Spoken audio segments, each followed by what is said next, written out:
आदाब, मैं हूं शादाब और आप देख रहे हैं नए वक्त रिव्यूज़। आज हम बात करने जा रहे हैं जनाब राज ग्रोवर साहब से। राज ग्रोवर साहब वैसे तो फिल्म मेकर हैं, लेकिन बहुत अच्छे कलमकार भी हैं। इन्होंने हाल ही में फिल्मी हस्तियों पर एक बहुत अच्छी किताब लिखी है, यादें ज़रा ज़रा के नाम से। और उसके बाद अभी चंद दिनों पहले ही उनकी एक किताब और मंज़र आम पे आई है, ख्यालों के बादल, तजुर्बों की बारिश। आइए आज इन दोनों किताबों पर उनसे गुफ्तगू करते हैं। राज जी, नए वक्त रिव्यूज़ में आपका बहुत बहुत इस्तेमाल है। आदाब आदाब। आप कितना अच्छा लगता है आदाब और शादाब। शायरी की तरह मिल जाता है। राज जी, आप एक लंबे अरसे तक फिल्म इंडस्ट्री में रहे हैं। सुनील दत्त जी के साथ आप और नरगिस जी के साथ आप काफ़ी करीब रहे हैं, तो आपने तो ऐसे किताबों में बहुत बातें इस बारे में लिखी है, लेकिन कुछ ऐसी खास बात आप बताएंगे इन दोनों के बारे में? नहीं, उन दोनों के बारे में क्या कहूँ मैं। ये जो कहना था वो सब लिख दिया उसमें जी। और बहुत डिटेल में लिखा है। पढ़ने वालों ने मुझे अच्छा कहा, वो भी बहुत अच्छा। और नरगिस जी के बारे में तो इतना लंबा लिख दिया मैंने। उनकी वालदा, उनकी नानी, उनके बारे में भी सब कुछ लिखा है मैंने। और शुरू किया था कि वो इतनी बेबाक थी बोलने में कि उनको कुछ भी होता था नानी याद आ जाती थी। अच्छा। तो और सुनील दत्त साहब के बारे में मैं इतना ज़रूर कहूँगा कि मैं जिस ज़माने में काम किया उन दिनों में ये होता था कि एक्टर, चाहे सुनील दत्त हों या राजेंद्र कुमार हों या धर्मेंद्र हों, ये कहानी सुनते थे फिर बात फिल्म करते थे। लेकिन आजकल तो ये है कि कहानी नहीं सुनते, पैसा कितना मिलता है। पैसा कितना दोगे, वो भी सेक्रेटरी बात करता था। हाँ। तो ये चेंज आ गया। इस चेंज में मैं ज़रा इस चेंज से मैं इसमें तो बहुत से ऐसे वाक़यात हमने पढ़े और बहुत मज़ेदार वाक़यात हैं, कुछ बहुत अच्छे दिल को छूने वाले वाक़यात भी इसमें आपने लिखे हैं। कोई ऐसा वाक़या रह गया जो आपको किताब लिख लेने, छप लेने के बाद आपको एहसास हुआ कि ये किताब में होना चाहिए था? तो कोई ऐसा वाक़या जो आप छूट गया हो? मैं सोचता हूँ, मैं परेशान हूँ कि मैंने इतना कुछ कैसे लिख दिया। अच्छा। 2 साल लगे मुझे ये सारा कलेक्ट करने में और फिर लिखने में। तो फिर एक दफ़ा कलम चल पड़ी तो कलम मुझसे ज़्यादा तेज थी। बस चलती रही और लिखता चला गया और मुझे खुशी है कि लोगों को किताब पसंद आई। तो आपने बल्ला सानी से लेके जॉनी वॉकर और जो क्या बोलते हैं उनका नाम, लता मंगेशकर जी हैं, उसमें अमिताभ बच्चन भी है, सुनील दत्त भी है, नरगिस जी भी हैं, और अभी तक कहने डिम्पल कपाड़िया तक का साथ आप है, लीना अब चंद्रा। आपको ऐसा लगता है कि अब एक उसके बाद की जनरेशन जो है, उनके जो बच्चे हैं वो फिल्मों में आ गए हैं, तो उन जैसे प्रिया दत्त हैं, संजय दत्त है। संजय दत्त पे तो आपने लिख दिया, लेकिन प्रिया दत्त जो लाइमलाइट में नहीं रही है, फिल्मों में नहीं रही है, सियासत में काफ़ी एक्टिव रही है, तो इन सब लोगों पे भी ऐसा लगता नहीं कि आपको भी इन सबको भी बारे में भी लिखना चाहिए आपको? नहीं, मैंने क्या है कि मैंने उनके बाद जिनके बारे में लिखा है, वो कैसे आसमान छुआ उन्होंने, उनकी हस्तियों ने, वो भी देखा है। आसमान से गिरते हुए भी देखे हैं लोगों को, देखा है मैंने। और कुछ अदाकार ऐसे थे, मुझसे पूछा गया कि इनके बारे में क्यों लिखा है, ये भी तो पॉपुलर थे। मैं नाम लेने से अच्छा, हैं, पॉपुलर थे, बिल्कुल हैं भी, लेकिन मेरे पास, मेरे जहन में उनके बारे में कोई ऐसी बात नहीं थी अच्छी जो मैं लिखूं। सब बातें जो तो नेगेटिव थी। अच्छा, हाँ। पॉजिटिव कोई बात नहीं थी मेरे में। तो मैं नेगेटिविटी को से दूर रहता हूँ और एडवाइस करता हूँ कि बुरा मत सोचो, अच्छा सोचो। हाँ, वैसे भी जैसे आपने किताब में जितने शख्सियत पे लिखा, ज़्यादातर मैंने पॉजिटिव ही पढ़ा है, नहीं क्योंकि कोई कमियों की तरफ आपने इशारा नहीं किया। लेकिन क्या है कि इंडस्ट्री में कुछ लोग ऐसे मिले मुझे जिनको मैं जानता था, जो काम के से बड़े वो थे। मुझे ये जानता हूँ कि उनको मक्खन लगाना खूब आता था, लेकिन मैंने ये नहीं जान पाया कभी कि उनको चूना लगाना भी खूब आता है। इंडस्ट्री है, क्या किया जाए। अच्छा, एक बहुत इंटरेस्टिंग वाक़या आपने अमिताभ जी के बारे में लिखा है कि शुरुआती दौर में सुनील दत्त जी ने आपको उनके साथ लगा दिया था कि उनको काम दिलाने की जिम्मेदारी आपको सौंप दी थी कि इनको लेके जाओ। हाँ, तो बहुत अच्छा वाक़या, उसके बारे में थोड़ा सा कुछ एक मुख्तसर आप बताएंगे हमारे कार्यक्रम को। देखिए, अमिताभ बच्चन आज कहाँ पहुंचा हुआ है, मुझे दूरबीन लगा कर देखना पड़ता है। दूरबीन लगा के देखना पड़ता है। और अभी भी रिश्ता अच्छा ही है हमारा। जब मिलते हैं तो हाथ मिला कर नहीं मिलते, गले मिलते हैं, ऐसी बात नहीं है। और अमिताभ बच्चन एक तो टैलेंट है उसका, आवाज़ भी उसके बहुत काम आई। वो अपने वालिदैन की बहुत इज़्ज़त करता था, बुज़ुर्गों की बहुत इज़्ज़त करता है। और ये सब आशीर्वादें हैं बुज़ुर्गों की और उनके वालिदैन की कि आज वो वहाँ पहुँचा हुआ है जहाँ पहुँचना मुझे फ़ख्र है। कि और कई लोग मुझसे पूछते हैं, एक दुबई में एक साहब मिले मुझे, पाकिस्तान से थे वो अमिताभ बच्चन के इतने मैड फैन थे, कुछ पूछो मत। उन्होंने मेरे बारे में जानते थे वो कि मैंने इनिशियली जो मेरी कंट्रीब्यूशन रही अमिताभ बच्चन की ज़िंदगी की। उन्होंने पूछा कि मनमोहन देसाई प्रोड्यूसर, उसके बैनर का झंडा इतना लहराया, कुछ पूछो मत। प्रकाश मेहरा के बैनर का झंडा भी इतना लहराया, जब कुछ पूछो मत। तो इसमें अमिताभ बच्चन की क्या वो है। मैंने कहा देखो, झंडा कभी लहरा नहीं सकता जब तक कि उसमें डंडा ना लगा हो। और डंडा अमिताभ बच्चन, सही कहा, अच्छा कहा। डंडा अमिताभ बच्चन सही है। और सही है बिल्कुल।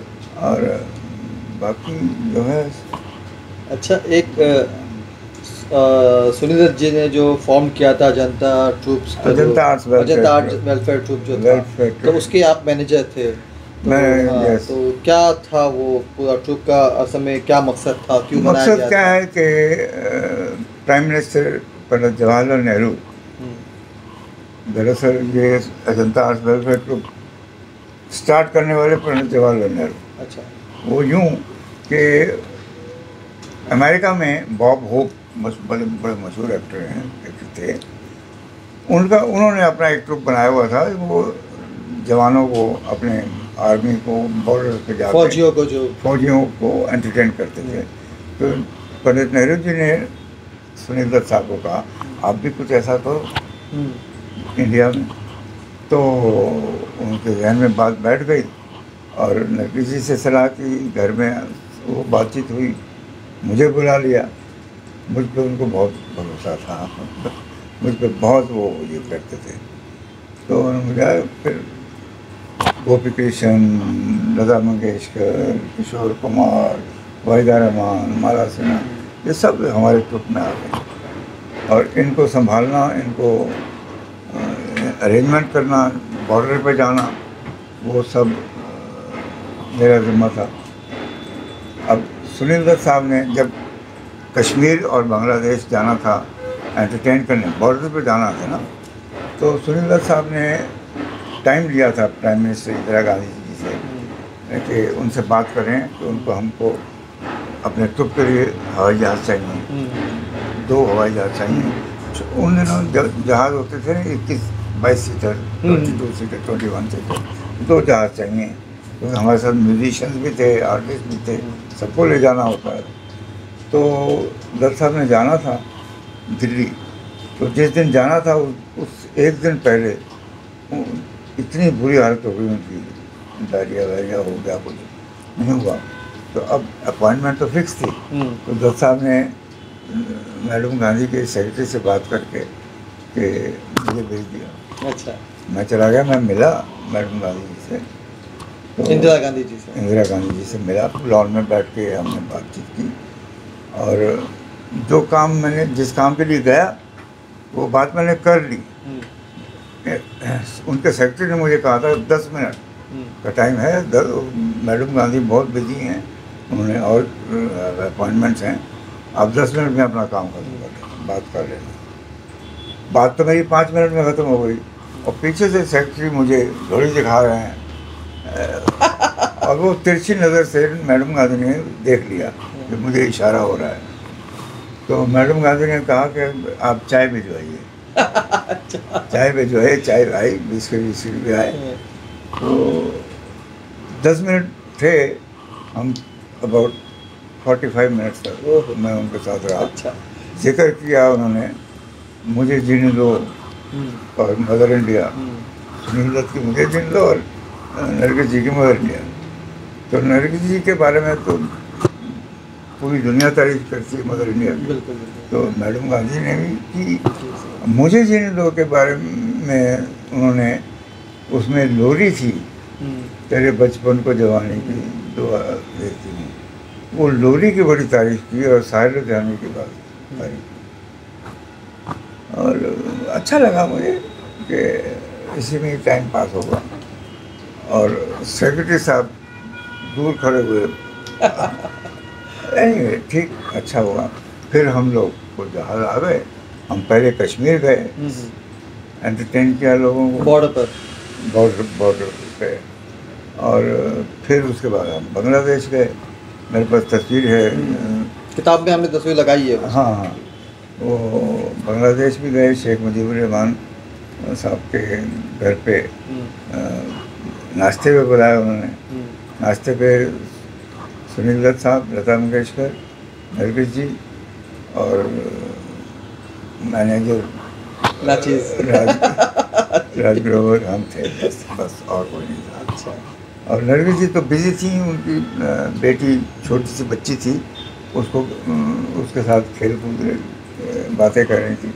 आज वो बच्ची जो है वो आज प्राइम मिनिस्टर है, हसीना। तो खैर बहुत।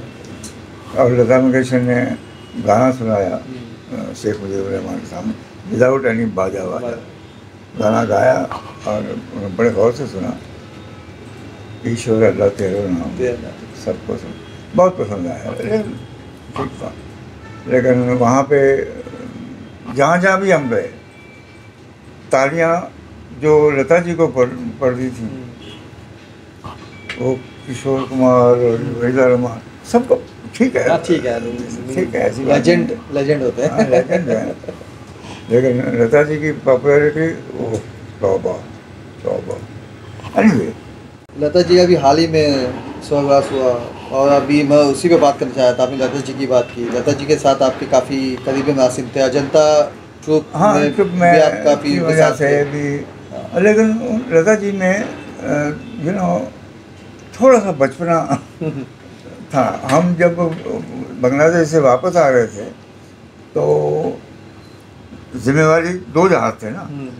एक जहाज़ था under the command of under this thing Sunil Dutt, उसमें सब मेल आर्टिस्ट एंड म्यूजिशियंस, ये सब उसमें। और एक जहाज़ था जिसमें लेडीज़, लता मंगेशकर, नरगिस जी, वहीदा रहमान, माला सिन्हा, सोनिया सानी, ये सब मेरे अंडर। तो अब हमने 11 बजे वहाँ से टेक ऑफ करना था। 11 बज गए, 11:30 बज गए, वो जहाज़ तैयार है, ये जहाज़ भी तैयार है, लता मंगेशकर और नरगिस जी नहीं गायब है। तो सुनील दत्त साहब का गुस्सा जो था, वो आसमान इतना लाल दूर से नज़र आता था, बहुत गुस्से में कि इस दोनों कहाँ चले गए। बाद में आधे घंटे के बाद ब्रिगेडियर पांडे से, जो उनको साथ ले गए शॉपिंग कराने। तो जब लता जी आई तो उन्होंने भी देखा दत्त साहब को गुस्से में है। एक छोटा सा ट्रांजिस्टर 200 रुपये का खरीद रहे हैं, कहने लगे ये तुम रख लो, दत्त साहब से नहीं कहना पांडे साहब ने दिया, मैं मुंबई में पहुँचूँगी। अब ये बचपना है तो और क्या है। सही बात है। और लता जी, मैं पाकिस्तान भी होके आया और ये जाना मैंने कि लता मंगेशकर, नूरजहाँ सबसे बड़ी फ़ैन थी लता की, और नूरजहाँ की सबसे बड़ी फ़ैन लता मंगेशकर। दोनों का आपस में बहुत प्यार है, और काश के मैं उन दोनों की फ़ोटो डाल सकता था उस किताब में, लेकिन बहुत बहुत नहीं। आपका ताल्लुक, आपकी पैदाइश पाकिस्तान में हुई थी, जब पाकिस्तान नहीं बना था, मुल्तान में। हाँ, मुल्तान में। आप आज भी अपनी मिट्टी से बहुत मोहब्बत करते हो, हमने किताब में देखा हूँ। हाँ हाँ, मैं मुल्तान में अपने जहाँ हमारे घर थे वहाँ से मिट्टी उठा के लाया हूँ। मैंने शीशी में भर के रखी हुई है मिट्टी, और उस पर मैंने लिख छोड़ा है, बच्चों को इंस्ट्रक्शन दे छोड़ी है कि मुझे जब मैं जाऊँ दुनिया से, मुझे जब क्रीमेट करना तो ये मिट्टी मुझ पर छोड़ूंगे। आप हमेशा जज्बाती हो जाते हैं मुल्तान की बात और मुल्तान की मिट्टी को लेकर। लोगों के लिए तो शहर है, मेरे लिए माँ है। सही बात, मेरे लिए माँ है। और मैंने जब मैं मुल्तान गया अपने एक दोस्त के साथ, जब मैंने लैंड किया मुल्तान, मैं ज़मीन पे लेट के मैंने ज़मीन चूमी, और कुछ लोग आए तो उन्होंने मुझे इशारा किया, काबा उस तरफ है। आप गए तो इसमें पहुँचे। मेरे साथ जो बड्डी साहब थे, वो मेरे साथ थे, उन्होंने हमसे कहा भाई ये तुम अब क्या बताऊँ, क्या सही बात। मुल्तान शहर की दो चीज़ें बड़ी मशहूर हैं, आम और कपास। कपास। मुल्तान की बोली जो है, लोग जो हैं वो कपास की तरह नरम हैं और आम की तरह मीठे हैं। वाह, अच्छी बात। और उनमें से मैं सराइकी आज भी बोलता हूँ, मुल्तान की सराइकी ज़बान जो है, सराइकी ज़बान के बारे में। वहाँ पे लोग वो बना हुआ है, सराइकिस्तान चाहिए, सराइकिस्तान चाहिए। मैं भी कहता हूँ, मैं अपने दोस्तों से कभी फ़ोन पे बात होती है, मैं पूछता हूँ सराइकिस्तान कब बनेगा। ठीक है, मेरा सियासत से कोई ताल्लुक़ नहीं है। और वहाँ पे सुरैया मुल्तानी कर हैं, सिंगर हैं, वो मेरी बहन बनी हुई है। और मेरा सलीमा हाशमी से भी, फैज़ा मुसैद साहब की बेटी, उनसे भी बहुत अच्छा रहा है। हमारी ईद पे मैं उनको फ़ोन करता हूँ, दिवाली पे वो मुझे फ़ोन करती हैं। सुरैया मुल्तानी का जो नाम जो रखा उन्होंने, उसका भी जिक्र किया था। सुरैया मुल्तानी कर से मैंने पूछा कि आप मुल्तानी हैं, आपने कर कैसे लगाई? कह नहीं, मैं पॉपुलर तो थी, लेकिन लता मंगेशकर की मैं बहुत बड़ी फ़ैन हूँ, तो मैंने भी कर अपने नाम पे लगा लिया। जब से मैंने मुल्तानी कर लगाया है, अल्लाह बहुत मेहरबान है, काम भी अच्छा मिला है। देखिए, और पॉपुलैरिटी भी अच्छी मिली है, बहुत अच्छा लगा। तो मौसीकी का कोई मज़हब नहीं होता, ये हाँ, बिल्कुल उम्दा मिसाल है ये। बिल्कुल, उन्होंने मुझे बहुत प्यार दिया। मुझे उनकी बेटी हैं, अपना राहत बानो, वहाँ पे काफ़ी अच्छी पोजीशन पे हैं मुल्तान में, वो मुझे मामू जान करके बुलाती हैं। अच्छा। मैंने उनसे कहा फ़ोन पे, मैंने कहा देखो मेरी अपनी भांजियाँ भी हैं, वो मुझे मामा जी करके बुलाती हैं, लेकिन अच्छा लगता है। लेकिन तुम जब मुझे मामू जान करके बुलाती हो, मेरी तो जान नहीं बदलती।